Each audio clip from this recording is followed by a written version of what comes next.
If we don't take another step to do something new, then we would probably ultimately close the business at some point. I've got Raeanne and I've got Ronnie. Hi, everybody. I am Raeanne Lacatena. I am a holistic business coach. My name is Ronnie McClive. I live here in Rochester. I have a food truck. I co-own a food truck company, and we have 2 food trucks. And then just recently we opened a restaurant. So we serve poutine. Our trucks are the poutine trucks. We want to deliver the quality product. We want people to have a good experience. We want to give them consistent product so that they tell others and come back for more. You're listening to the Real Business Connections Network. Real Business Connections Network. Powered by Balbert Marketing, LLC. Subscribe now and check us out at realbusinessconnections.com. Enjoy the show. Welcome, everyone, once again to Rochester Business Connections on the Real Business Connections Network. This is the segment where I talk to leaders here from my hometown of Rochester, New York. And I've got 2 people on the line today. It's the first time we've done it in this structure. I've got Raeanne and I've got Ronnie. So what's up, gals? It's excited to be here with y'all. Hello, everyone. So people can get to know your voice. People might be watching the video. They also might be listening to the audio.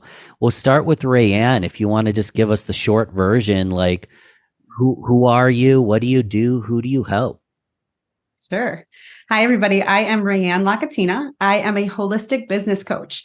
I started my career as a mental health therapist. I'm also a Reiki master and a certified professional coach, which means that I am not just a business coach for my clients, a strategist. I'm also someone who helps them with their mindset and their energy so that they come to their business as the greatest expression of who they are in service to the people that they love and care about in their business, and also help them actualize their potential through managing their mind and the strategy that helps them grow their business. Boom. Well said. And Ronnie, I want to tee you up with something I stole from your website. We serve naughty food in the nicest way. Talk a little bit about what you do, Ronnie. Yeah, so my name is Ronnie McClive. I live here in Rochester. I have a food truck. I co-own a food truck company with my good friend Liz Clapp, and we have 2 food trucks. And then just recently we opened a restaurant. So we serve poutine. Our trucks are the poutine trucks, which is French Canadian. It's fries, cheese, and gravy. And at our restaurant, we've been able to expand the menu into more just really good recipes, more comfort type food. So when we say we serve naughty food in the nicest way, it's not health food, and we know that, but we have quality food. We make everything in house, and we train our staff to we want people who are invested in the community and in each sale. So that's kind of what we mean by that. And it's so good. I mean, going back over 5 years, probably 7 or 8 years now. I remember the first time I saw one of your poutine trucks and there was like a line down the street. And I'm like, do I wait in line? There's like something cool must be going on here. So like you guys gained popularity just as a food truck well before you started a restaurant, right? Talk a little bit about the come up. And then I know Raeanne helped you guys as you transitioned into having like a restaurant establishment. So we'll bring her into the conversation shortly. But where did the food truck concept start? Where did it all come from? Yeah, so just briefly, back in about 2011, my business partner Liz, her father is Canadian, so she used to go to Canada as a kid, and like they have a family cottage up there, and so she was familiar with poutine for a long time, and she had been there recently and wanted to, and kind of was like, God, we have to bring this to Rochester because you couldn't get poutine anywhere. You know, we see these food trends like put an egg on everything or pork belly and everything. And it was kind of just before there was like a big national poutine trend, food trend.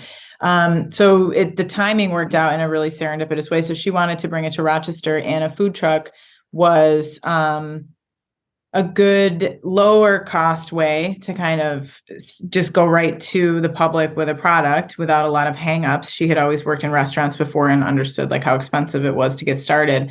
So we had 2 things going on. One was nobody in Rochester, this area, really knew about poutine. And then the other was we were, again, a little bit behind the national trend in food trucks. So these new like kind of specialized food trucks were all over California and in New York and like Toronto and other places, but Rochester hadn't seen it. So she was really the first person out there with this new kind of food truck. And then shortly, I mean, like by the end of 6 or 8 months later, there were 2 or 3 other food trucks in town.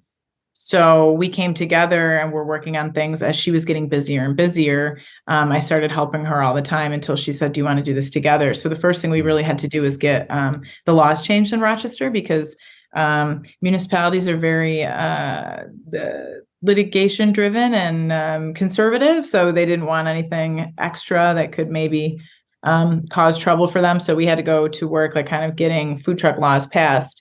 And then once we did that, we were able to just work in the trucks and kind of continue to grow our customer base and continue to get out there. So we knew we had wanted to do a restaurant.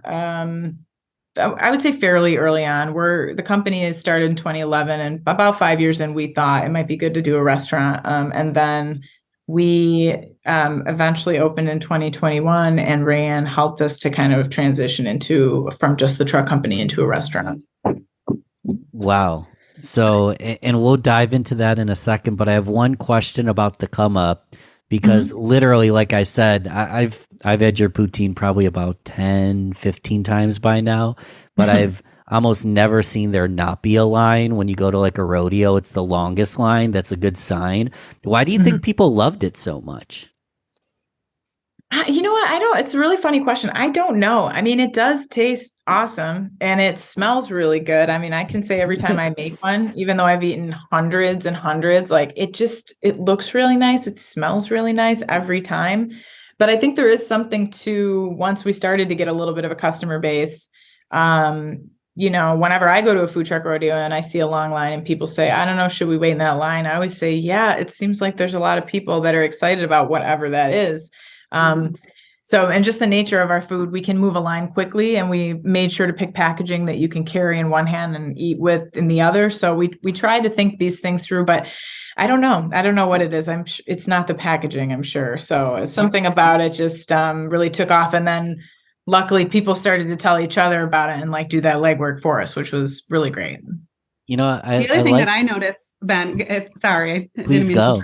Please go. Yeah, one of the things that I noticed when I was working with Ronnie and Lizzie is their incredible commitment to quality too. They don't do anything to cut corners at all. They use high quality ingredients. They cook with the season even. So they're like making specials that are irrespective of what's happening in our local produce. So they're really, really focused on making sure to have a really quality output, which is why people come back and consistently get a quality product over decade that they've been around. You can count on a good quality in their product. Thank you for adding that, because that's exactly where I was going to go in terms of just the quality customer service. Like everyone's friendly. Like it seemed like there was a whole atmosphere around what you guys were doing, and everyone loved it. And you make this decision. Let's start an actual poutinerie. Did I say it right this time? Yeah. Let's start a poutinerie, but an actual location. Let's move from just not just a food truck. Let's have a location. But you started doing this in the midst of like craziness, like the pandemic, all this stuff. Yeah. Like you had the idea, and then what was your first move? Like, how'd you get started with that? Well, we had been looking at locations for a while around town, and believe it or not, it just took so long to find a location that was going to work for us. We had general challenges like, just money. Banks aren't really excited about restaurants. We're considered extra high risk. So there were some general things like that, but also the trucks, even though they're our bread and butter and they're what we know and do the best, presented their own problem because they have to be stored somewhere. So we were looking for a location where we could also store 2 27-foot trucks and load them in or out a back door. So we did have a lot of particulars. And actually, just oddly enough, we had signed, we had put a deposit on a building that we were going to purchase. We found something before the real estate market got a little crazy in this area. There was something that we could afford. We got approved. We made a deposit on it, and there was a very small window of where we could make a choice to not go forward. And Governor Cuomo shut down the state that was in 2020, March 2020, and he shut down the state. And we were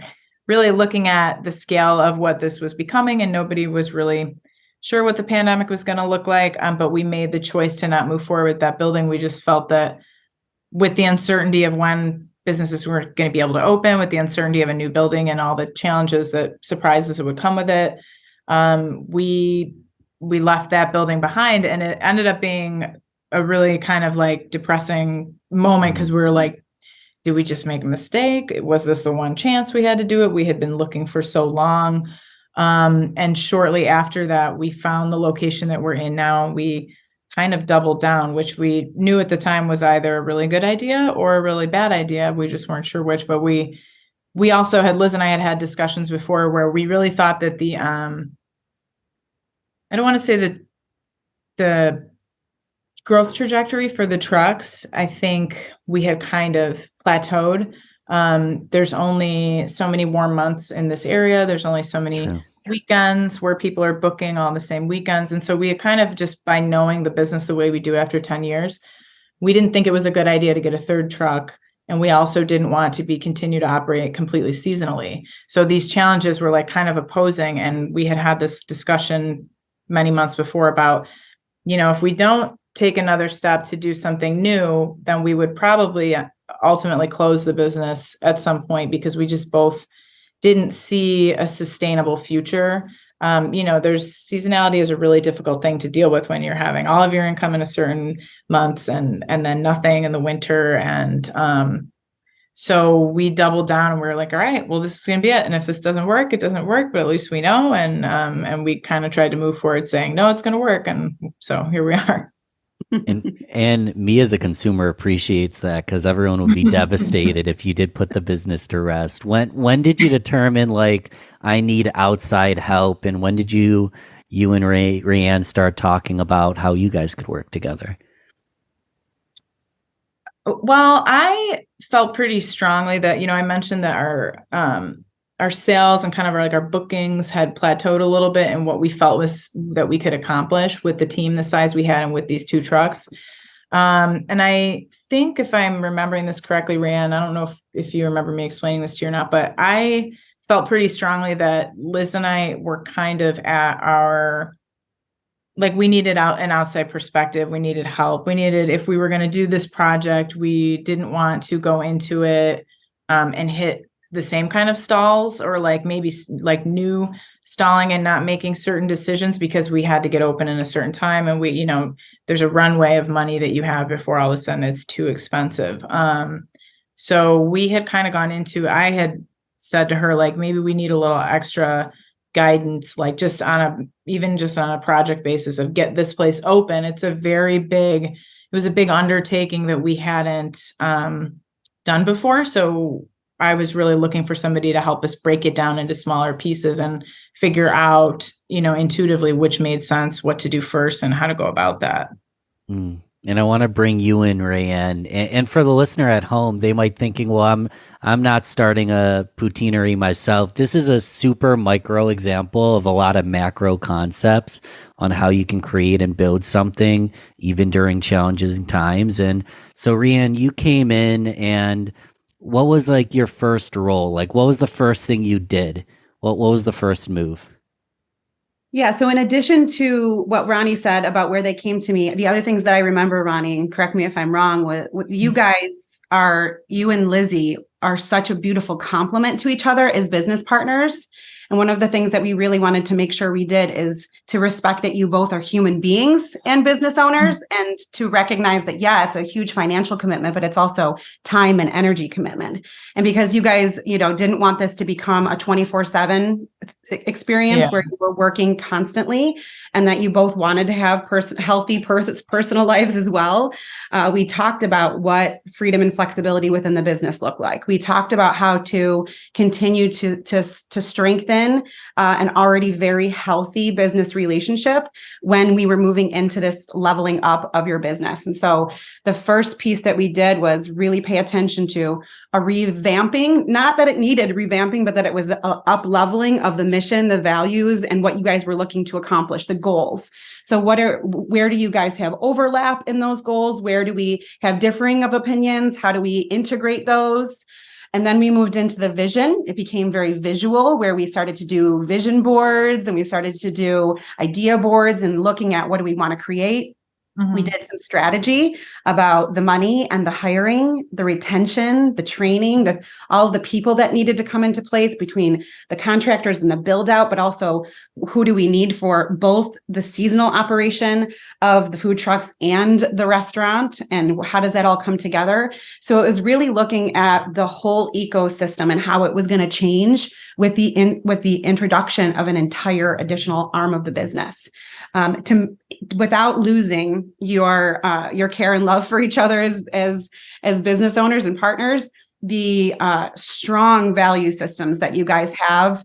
It came up to my mind when you were talking about what made Poutine work. And another thing that definitely made Poutine work is that there's a strong culture of protecting people's uniqueness, doing things in business differently, not just doing things because other people tell you to do things, but really finding the aligned version of business for you guys. There's a strong feminine presence in the business, which is awesome to support and see, to be able to embrace that and see what it looks like in a marketplace that can tend to be more masculine of nature. And so sometimes getting a lot of wisdom from men in business that didn't match what you guys wanted to do as feminine business owners, and learning how to integrate that as well. So it's a very high level 30,000 foot view to begin with. One, because some projects get stalled, right? They take longer than we think they're going to take. They cost more than they think they're going to cost.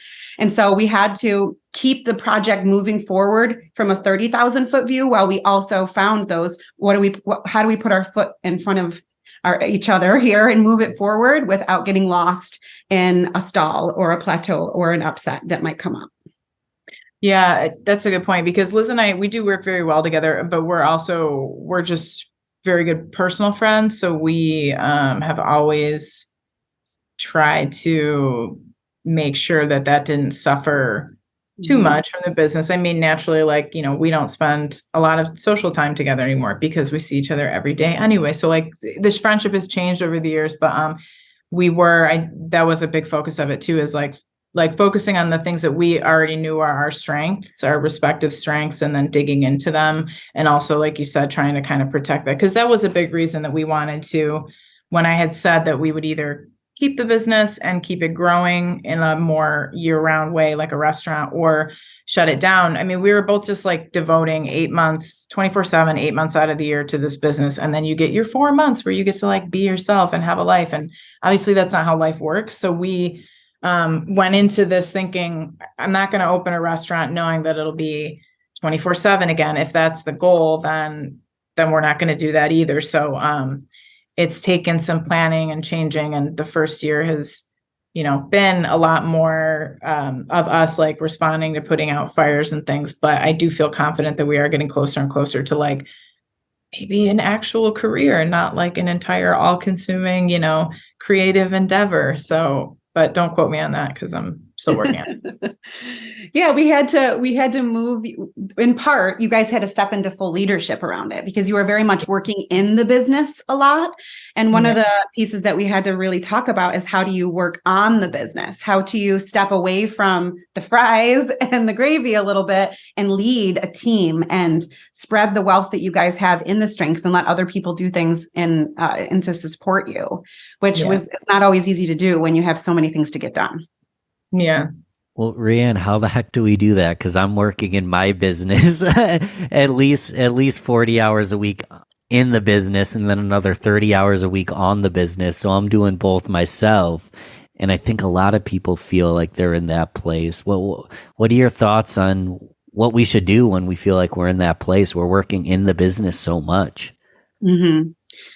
Well, if you're committed to growing in your business, you have to be able to step outside of it. And so one step you can do for yourself immediately is schedule time to work on your business. I know it may sound simple, but there are so many people who just go, and they don't stop to assess, to breathe, to think. Wednesdays are actually my CEO days, is what I call them, where I try my best to protect that time fully to work on my business, to not be taking care of everyone else that I take care of, but really focus on my business. So having that time frame set aside to think and to assess and to reflect and to say what worked, what didn't work, how can we do this differently, is so critically important. If you can do yourself the favor of stepping away, going to a different location than you normally go to, that's an easy step that you can take. And not to be self-serving, but to have someone else look at your business. We often say we can't read the label when we're in the bottle. You can't see your business as clearly when you're in it. And so having somebody else, whether it be a peer or a coach or a mentor or a mastermind, some kind of support that sees you more clearly than you can possibly see yourself, is so incredibly important from all different angles, personally, professionally, strategically, to have someone else give you the feedback and maybe just pull out of you what you already know, but you can't see it because you're so used to working in the business, can be so incredibly valuable as you're learning how to do that entrepreneurial approach to business ownership. Go a little deeper on that, because I know you're a huge advocate for masterminds, and like talk about just masterminds in general, peer-to-peer support, like some examples of how it's really been life-changing for so many people. Yeah, I especially love the community element when it comes to mastermind. When you enter a mastermind, you have to be committed to giving back to the people that are in the container that you're in.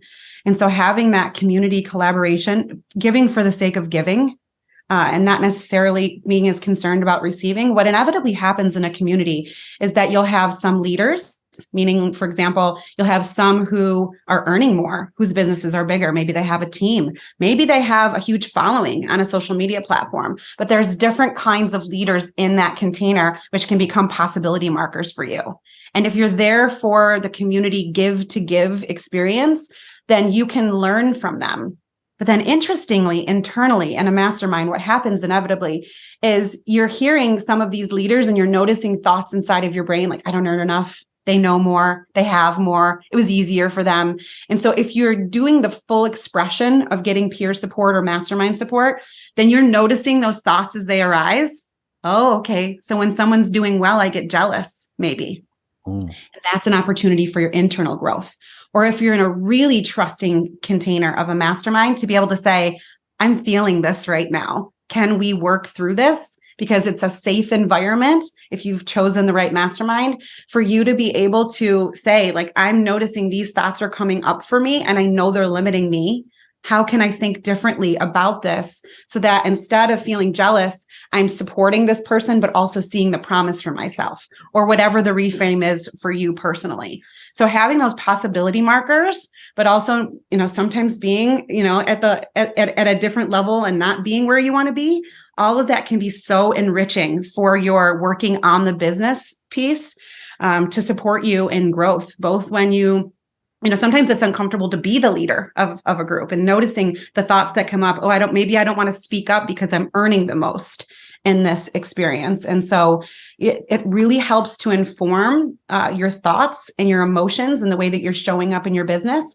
It also quite literally gives you strategies to try that maybe you wouldn't have thought of, because inevitably somebody's doing something in business that you can think like, oh, maybe that would be something that would be a good fit for me. Or I had never thought about that. Or, ooh, that applies to me as well. And so when you're in a mastermind, you get coaching from all over the place, internally, externally, our peers, the mentor that's in the room.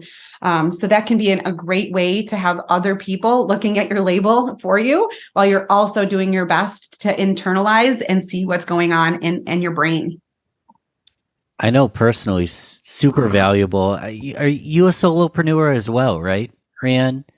I have a team. You have a team, yes, I do. Yeah. But most of it is done by me. Yes. You're the lead gal and I'm the lead guy in my business. So having that peer-to-peer support's huge, because you don't always have that when you don't have a partner, you don't have a CEO, CMO, people having those board meetings.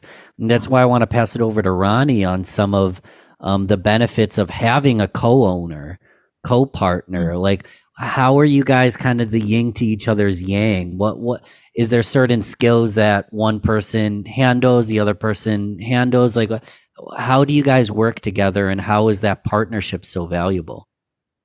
Yeah, I mean, I'm very lucky. I'm very lucky. I have a friend who, when Liz was like, well, it's a mutual friend of mine and Liz's, and when we were going to partner up, he goes, "Partners are for dancing. I don't know what you're doing. It's a bad idea. It's gonna be messy, you know." And I totally get that. I totally understand that too. So I wouldn't force the fit anywhere. But yeah, we have a lot of like very complementary skills. You know, Liz handles all of the recipe development, most of the culinary, the ordering, the like things that don't sound like they would be as difficult as they are, taking a recipe and blowing it up 50 times so that you can serve all the people at a food truck rodeo. You know, she's very skilled in that way. She's also very skilled with remembering things, which is not my strong suit. So even things like remembering, you know, repairs and triaging equipment breaking and things like that. I'm a bit more, I don't know. I'm not sure how to summarize my skill set, but it's the opposite of that. I do a lot of customer service stuff. I do a lot of the systems building, you know, like creating how we're going to get these sales out there, how we're going to market, how we're going to streamline the point of sale, all that kind of stuff, booking, vetting events. So yeah, I mean, we just kind of naturally, I think, developed these over the years because again, when I go back to like the earlier days of our friendships, it was like, oh, we're the same. We're the same. We're two peas in a pod. And we've really kind of dug into these other things. I found too, that at least for myself, I can't speak for Liz, but over the years, we don't agree on everything. And there were times where we would disagree on things for long periods of time, or it would lead to certain frictions that started to become repetitive. And it's like, once you see something, then you can see something repeating, then you can say, oh, this is a tendency that I have or that you have, and figure out how to deal with it as long as you're open to talking about it. And, you know, I kind of recognize the tendency I had a long time ago, which was just, you know, you're like nitpicking and you're both wanting something to be a certain way. And I would start asking myself, well, how passionate am I about this thing?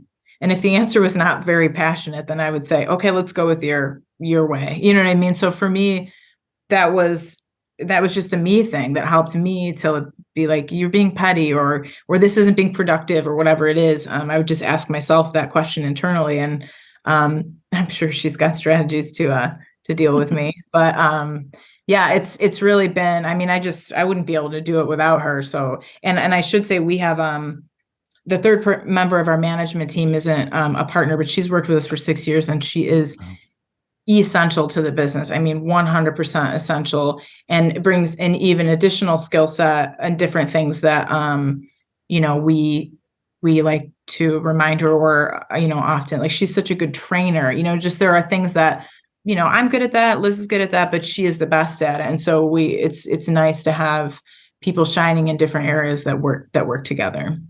Well, what's her name, Ronnie? Just to shout her out. Yeah, her name is Alex Ting. We call her Ting, but like I said, she's great, and she has this added benefit too, which is everyone likes her. So everyone on the staff likes her, and it's funny because recently something happened, and someone said, "Ting, I did something," and Ting was frustrated about it, or they couldn't talk to Ting about it, or whatever. And I thought, well, that's a you thing because everyone gets along with her. So it's just funny. It was like almost like a cue to me, like, well, why can't you get along with her? Everyone gets along. Why do you think that is? I'm always curious. Like, what is her special sauce that makes her so likable? I don't know. Yeah, I really, you know, she's just easy to get along with when you're working with her. Like I said, she's good at instructing stuff and just being like, I don't know. That's a really good question. I have to think about it. But it also, she's great because sometimes it's hard to make her laugh. And if you make her laugh, you're like, oh, I won today. So I feel like it's funny. She's a real good one. So. She's lovable and loyal. Great. She's great. And she'll go to the ends of the earth when you're on her team, and you guys have her on your team for sure.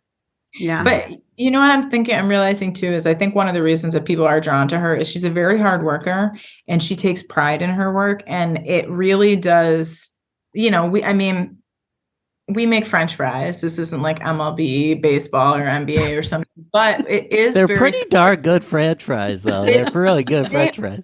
are. We have a system to it. And like, you mentioned a line, but our product should be going out the window every 45 seconds because it's a fried thing. It doesn't take long to do. So Ting really brings like that to the next level. I think when people work with her, they see how good she is at something like, well, you're just making fries. It's like, yeah, but can you do it the way she does it? And I think that really people, when they see her in action, they want to do it the way she does it. So it's really cool to me. That's something that Liz, that's how we feel. It's how we always want the staff to be. And she really has it. She really has it. She's definitely like the MVP. So I think when people see that kind of work ethic, they're like, ooh, I want to get to that level, or, you know what I mean? Like fit to that fold and like in the pocket where she's working. So it's kind of a cool thing. Mm-hmm. Can I digress and tell you guys kind of a ridiculous story, but I promise it's related? Because we mentioned line and like, again, like you guys have a line, but it's a very fast moving line. Like you get in line, but as soon as you get there and you order, you're served quick. So the customer service is great. The systems are great to get it out quickly. What it reminded me of is the polar opposite. I won't go deep into the story, but I was at a music festival. It's Sunday morning. Everyone's getting coffee and breakfast. Every place has a line. I choose this one place because there was no line at all. And I was like, this is great. I don't really care. I just want to go get something quick. My girlfriend wants me to get her a breakfast sandwich and a coffee. I get in line. They take my order right away. And then they're like, yeah, it'll be ready whenever. I forget what they said. And then I look to my left of me, and it's just like a swarm of people waiting for their food. So they were taking orders quickly. There was no line, but they weren't serving anybody. And literally, I waited so long that I might as well just like take a nap on the bench because the wait time to get my food was like 45 minutes. Fresh to order breakfast sandwiches.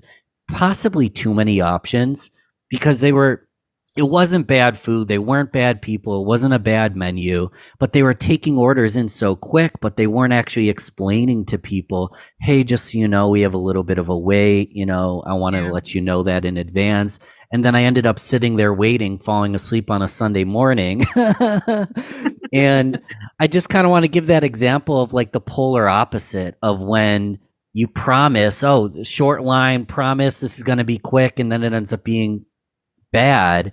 And you guys have a long line, but part of why people are coming back is because you're serving them and delivering expectations so quickly.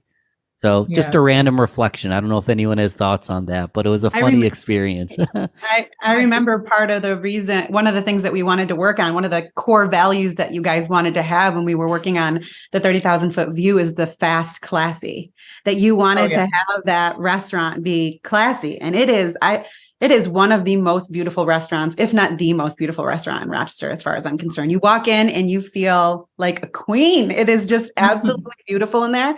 It's definitely classy, but it's also fast. And so it was also a different business model than a lot of what Rochester is used to, but they maintained the core value of fast and quality while also having a classy experience. And so that was part of the carrying over that happened, is that we want to deliver the quality product. We want people to have a good experience. We want to give them consistent product so that they tell others and come back for more, while we also deliver it quickly so that they can get to the real reason they're there, which is to eat and enjoy each other's company. And you guys did that so beautifully in the representation of your core values. Oh, thank you. Yeah, it is a challenge. It's a much bigger footprint. It turns out it's a lot easier to do it in a 200 square foot kitchen. And this is a very big dining room. So we need more people and we need more, but, it's the speed is something that's essential to like when we're hiring someone or training somebody. We just had to let somebody go. It's an at-will stay. It didn't work out, but like the urgency never kicked in. It was just never something that they felt any kind of urgency. And for us, it's, it's not a race, but that urgency is for the customer. You know what I mean? So when we don't see that, to us, it kind of translates into like, you're not valuing the customer enough to like move your feet, and, for you fell asleep on a park bench. It's like, geez, like, let's have some urgency for this gentleman's hunger, you know what I mean? On a Sunday morning. We, on the truck, when we train people, it's like, I don't know if people would consider it super particular or if it's just part of the system and that's the way it is. But like, even things like, on the truck, it's a very small space. There's 3 positions that we've trained people to work. You stay in your spot and you don't move. And the silverware, this utensil goes here every time, whether it's me or Raeanne or you. And the reason is, I say this to people, training them all the time, is like, if I'm training you or Raeanne and I put you there, if you always know where this fork is or this whatever whisk that you need, it's always in the same spot. You're shaving off seconds. And those seconds add up to minutes, and those minutes go back to our customers and to their day. So, those little systems that seem very particular, that sometimes people are like, why don't I just do it this way? It's the same. I'm like, it's not though, because it takes me an extra second to figure out what you mean when you do it that way. Just like little things like that. Yeah. You got to be able to work within the formula. You guys got it down to 45 seconds. And so that those little moments matter when you get that precise. Mm-hmm. Yeah. Let's expand a little more on the fasting classy, because I'm going back to like memories, again, just Ben memories of when I was a kid. We'd go to a fancy restaurant and we'd be there for 2 hours. And that was part of the experience. And I say that in quotations because I hated the experience. I just wanted my chicken nuggets. You're taking a classy atmosphere, but you're shaking things up and doing the opposite. You're not drawing it out into a 7-course meal that takes a long time and this and that. Like, I don't even know what to ask because it's like so different than typical classy places. You're literally doing the opposite that some people might say, that's not classy, that's fast food, but you're doing it both. I don't even know what to ask. It's just like you're shaking it up and you're complete differentiator. And like, where did this come from? Do people just prefer like they it? were? Just like they were when they were the original food truck owners. This is just what they do. They love to shake it up and bring the new to Rochester. Well, you know what it is? I want to have it all. And I wanted to, this is the only restaurant I'm going to own. I want it to be real nice looking, but I want the food to be good. Yeah, I mean, I guess a couple things. We wanted to expand the menu. We did want to make it like kind of nice because over the years we developed all these really great regular customers, and we're watching people's kids like grow up in front of our eyes and all these things. And but every time we see them, it's like, hey, how are you? How are things? Blah blah blah. Well, see ya. It's a very quick everything at the truck is go go go. It's to go. So we wanted to make an environment where people could take it slow and stay and do that. Now, you might be like, oh, like a regular restaurant that's existed forever, kind of. But we have to bridge that gap between, if you've been to the truck 15 times and you walk in and all of a sudden it's a sit down experience with a server and it is a lot different. Maybe we're alienating a lot of people, and instead of building on what they already like, the customers, were kind of just yanking the carpet and being like, just kidding, we're doing it totally differently now. We didn't want to do that. So we did spend a lot of time thinking about a menu that could be executed quickly by people who were trainable. We didn't want to lock ourselves into having to have a team of trained sous chefs. Not that there's anything wrong with that, but I'm not a trained sous chef. So if I can't cook the menu, then what are we doing? Liz is more skilled than me, but we wanted to create a menu that's both comfort food and attainable and can go out in the dining room, in like 5 to 7 minutes. I mean, it's not going to be 45 seconds this time, but we did want to adapt it a little bit that way. So part of that is, you pay at the point of sale like you would at, a fast casual restaurant. But we wanted to make it a little classier, and we're going to bring you everything you need to your table and with real glassware and silverware, and just try and make it feel a little more elevated. Yeah. You also have people checking in with you along the way. Like if you got one drink, someone would notice and maybe ask you if you'd like another, or maybe you did your point of sale at the beginning, you order your food, but maybe you decide you want dessert and there's someone there noticing and asking. So you're getting the care from classy. but you get to choose your own adventure about how fast you want it to be. So if you want everything done in the beginning and then you're out, they even have a takeout counter as well, or to-go counter. Yeah. So you can get your food and go. It's kind of, choose your own adventure experience with guidance from the waiters and the bartenders, et cetera, et cetera. Yeah, everybody is pretty much greeting you like, hey, have you been in before? If they're seeing that people are kind of looking around, so we can help like get you to the place, get you to your food as quickly as possible without, some people are shy. Sometimes they don't want to ask questions, and so we want to help them get there.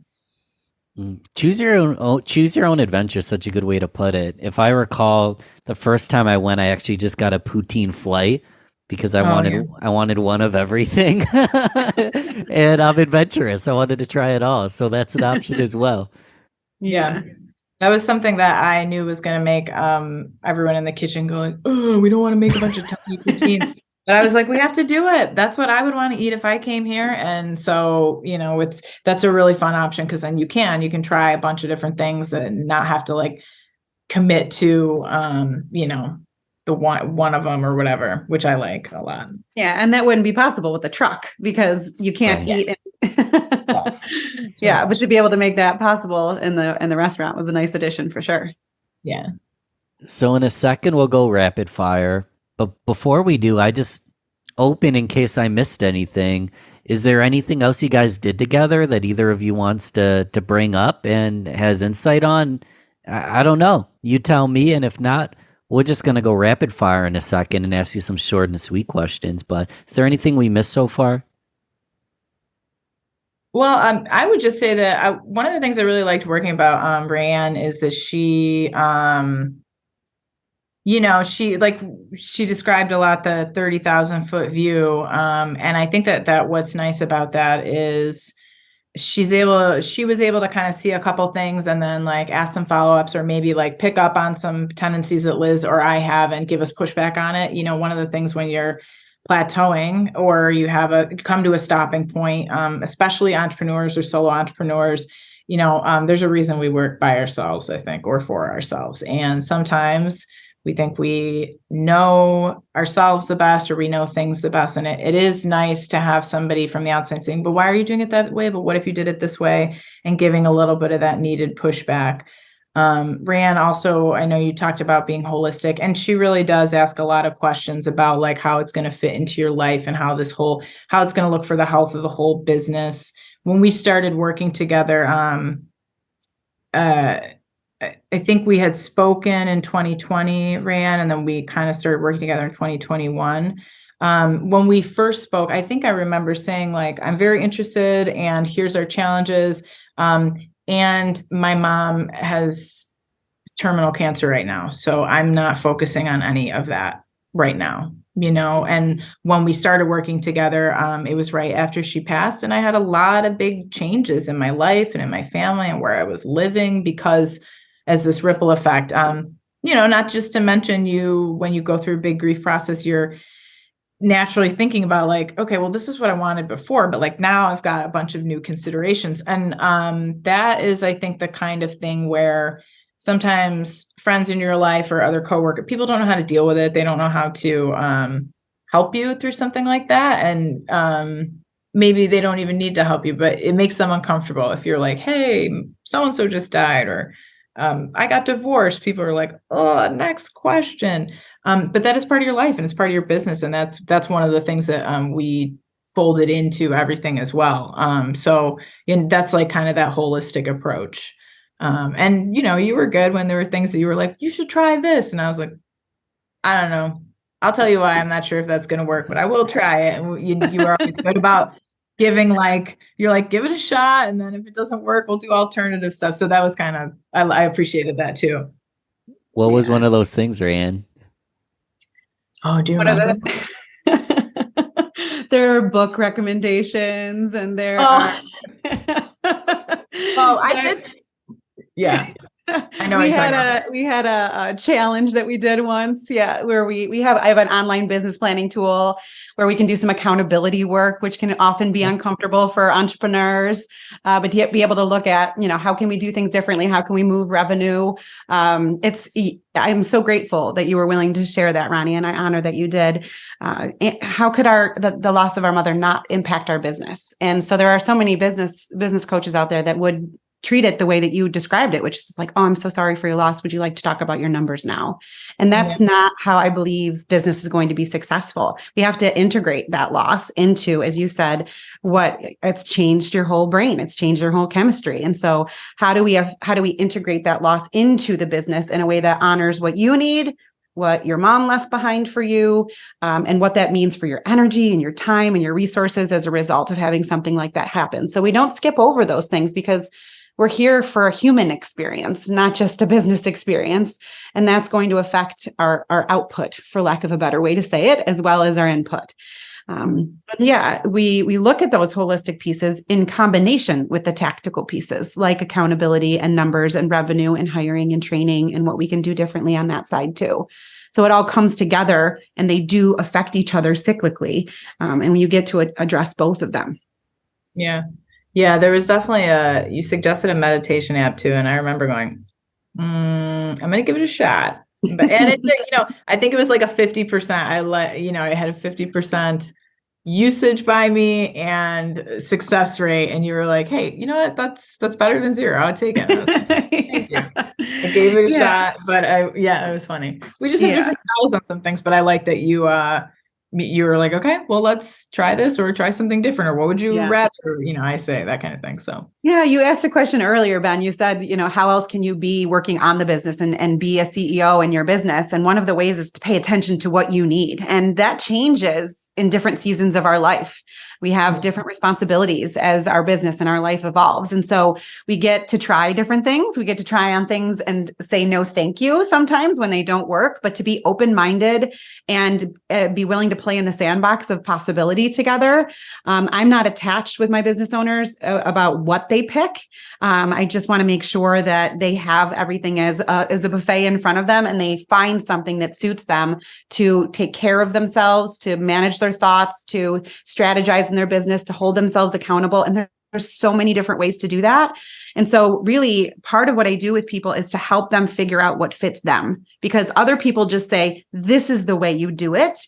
And in my opinion, as a business coach, that doesn't work for everybody. Every once in a while, you'll get lucky and stumble upon a framework or a way of doing business that fits you, that was given to you from someone else. But the true work as a CEO and learning how to work on your business is to work on yourself and figure out what you need and what fits you and what feels right and what doesn't work for you. And that it involves a little bit of exploration and curiosity and the willingness to play and have beginner's mind, but also be willing to say, no, thank you. That didn't work for me. Next, please. And that's all a part of the process as well. Drop the mic, proverbial mic. We're going to quickly go rapid fire because I'm super curious. This will be like the Rochester, New York based rapid fire round. But at the Poutinerie, favorite thing on the menu? Who wants to go first? Favorite thing on the menu? Do you know, Raeanne? What's that vinaigrette, Ronnie? I dream about that vinaigrette. What is it? The sherry vinaigrette? The sherry vinaigrette. Like the sherry vinaigrette. So either the buffalo tofu or the chicken, the chicken with the salad and the vinaigrette. I love it so much. Do you sell it in like bulk? Can I just buy a bottle of it so I can have it? I'm sure I can make it. I could make the arrangements for it. My favorite thing is either the buffalo tofu or a traditional poutine. That's like one of my favorites still to this day. If you could do the classic right, that's a good sign. Yeah. So poutine aside, business aside, y'all are just going out on the weekend to enjoy yourself, do something that fills you up. What are some of the fun things you guys like to do in Rochester? We'll start with Raeanne, maybe. Fun things to do in Rochester. Live music, without a shadow of a doubt. I love the music here in Rochester. I love to frequent and see all the different things that are happening in our community. We have a great festival town and a lot of great live music, and that's where I like to spend my time. What about you, Ronnie? I like to walk. I just like to walk around and see all the change in the neighborhoods. I like to get coffee. I like to go to Ugly Duck. Yeah, I like to work out with some friends. I just started going to a new gym I really like. I'll get in it daily. So yeah. We'll do one super open-ended one and then we'll close out and I'm going to ask how to support you guys more and I'm going to continue to support you. But super open-ended question. What's something that someone doesn't, most people don't really know about you? Something that we might not know about you that might be quirky, fun, that we didn't tackle today that we can just kind of share. That's fun and different. I don't even know how to answer this question. Sometimes the questions come to mind and I'm like, I would stump myself if I asked this, but does anything come to mind? One thing that some people don't know about me is like a fun fact about me is that I have auditioned for American Idol twice. I didn't know that. That is fun. Yeah, clearly didn't make it very far because you guys don't know that. But singing is a part, like a part of that music piece. I love music so much, including singing myself. And so I did get a little brave in my 20s and step on stage for American Idol. That's awesome. That is so awesome. How about you, Ronnie? Can we top that? No, I can't. I haven't auditioned for anything like that. Is there anything that you love to do? Yeah, man, I feel a lot of pressure now. I like to yeah, wow, I don't know. What about the comedy show? Oh, no. Well, I did try a little stage time myself, but I'm like Raeanne. I was like, I don't know if this is for me. I don't know. I just I like to I feel like I'm at work all the time now, which is not a really great thing. But I do like to like meal prep for myself, which is kind of corny, but I get really excited about silly things. Like, so we joke about salads at work. We've got some salads on the menu and stuff because I don't want to eat a salad if it's boring. So I call them designer salads. So I'm always like, we have to make a designer salad for the menu, or it has to be something that somebody wants to buy. So that's like something that I nerd out about sometimes, because I feel like if I'm going to live a long life and be healthy, then it at least has to be exciting. So I like to make Gucci salads. Gucci salad. Rock and roll. Thanks for, having fun with me, y'all, and sharing some insights here. We'll start with Raeanne. How can I continue to help you? How can the listener continue to help you? What can we do next to serve you? To serve me? Well, I'm just very committed to supporting business owners. And, if you want to follow me on LinkedIn, I'm definitely giving out a lot of free content and supporting people. If you want to learn more about what it looks like to work with me, you can head over to LinkedIn or my website and learn more about the different programs and supports that I have. But mostly the most important thing to me is that people are just continuing to grow and evolve and actualize their potential. And so that's when I'm really having the most fun. And if there's anything that I can do to support you in that process, I'm here for you. Love it. And your info's in the description so they can click it. Cool. Boom. Thanks. There. Do they have to be local to Rochester, New York, or they can be anywhere? Oh, no. Yeah. No, I have clients all over the world. And most of your clients are in Rochester, New York, and imagine, Ronnie, but how do people come visit you, and whether they want a flight, choose your own adventure, how do they come hang out? And I guess it's pretty self-explanatory. Come right in, right? Yeah, so come to Petit Poutinerie. We're at 44 Alton Street. We're open Wednesday through Saturday. Come by, try something. I would say try something you haven't tried before, in addition to something that you like. And if you like it, if you have a good experience, let us know. If you have a bad experience, let us know too, because we want to make sure that we are always tweaking and correcting those things. But mostly we just want people to come in and enjoy the food that we make and enjoy the space. So bring your friends, book a party. We're here for you. We're here to make fries for you. So I've had enough fries. I know what they taste like. And we touched on this, like the original is incredible if someone wants something simple and classic, but you guys got stuff on the menu that it's like, they made that into poutine? Yeah.